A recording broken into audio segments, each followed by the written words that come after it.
श्रीराम जय राम जय जय राम.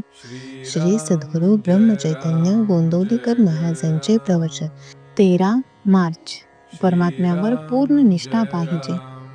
आईकरिता रडत असलेले मूल आई भेटल्याशिवाय रडणे थांबवत नाही. त्याप्रमाणे समाधानाकरिता, आनंदाकरिता धडपडणारा आपला जीव परमेश्वर प्राप्त झाल्याशिवाय शांत राहू शकत नाही. म्हणून प्रपंचाची काळजी न करता परमेश्वराची प्राप्ती कशी होईल याची काळजी करा. भगवंतावर संपूर्णपणे निष्ठा ठेवल्याशिवाय आपली प्रपंचाची काळजी दूर होणार नाही. सर्व जगताचा जो पालन करता तो आपले पालन नाही का करणार?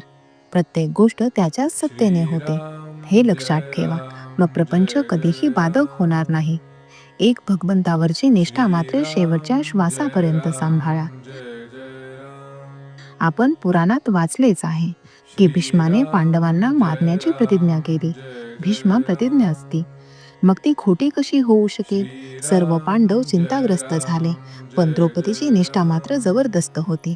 ती म्हणाली, आपण श्रीकृष्णाला विचारू. तिने सर्व वृत्तांत त्याला कथन केला.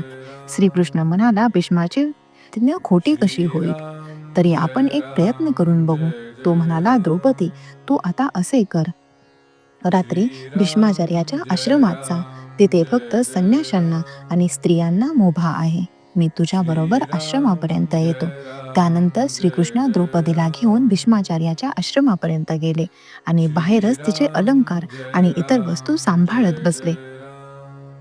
श्रीकृष्णांनी तिला आत जाताना सांगितले की भीष्माचार्य आता झोपत आहेत. अशा वेळी तू आत जा आणि भांगड्या वाजवून नमस्कार कर. त्याप्रमाणे द्रौपदी आत गेली आणि भांगड्या वाजवून भीष्माचार्यांना तिने नमस्कार केला. त्यांनी लगेच तिला अखंड सौभाग्यवती भव म्हणून आशीर्वाद दिला. मग त्यांनी पाहिले तो द्रौपदी. तेव्हा ते म्हणाले, द्रौपदी ही अक्कल तुझी खचित नव्हे.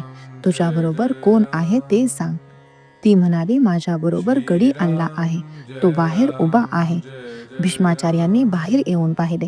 त्यांनी श्रीकृष्णाला ओळखले, परंतु आता सर्व काम होऊन चुकले होते.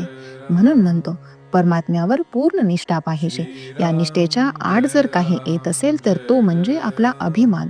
हा अभिमान सर्वांना घातक आहे. तो घालवण्यासाठीच परमात्म्याला वारंवार अवतार घेणे भाग पडले. ही अभिमानाची हरळी नाही शिवायला भगवंताच्या नामासारखा दुसरा उपाय नाही. नामावर प्रल्हादाने जशी निष्ठा ठेवली तशी ठेवावी. त्याने नाम श्रद्धेने घेतले आणि निर्विषय होण्याकरिता घेतले. आपण ते विषयासाठी घेऊ नये. नामावर ते दुसरे सत्य नाही हे समजावे. या जन्मात हे नाम शांतीचा आणि समाधानाचा ठेवा मिळवून देईल. नामस्मरणात स्त्री पुरुष, श्रीमंत गरीब हे भेद नाहीत.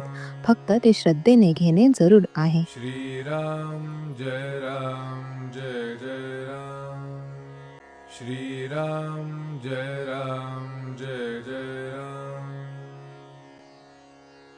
श्रीराम जय राम जय जय राम. श्रीराम जय राम जय जय राम.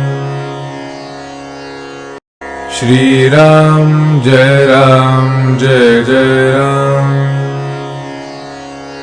श्रीराम जय राम जय जय राम.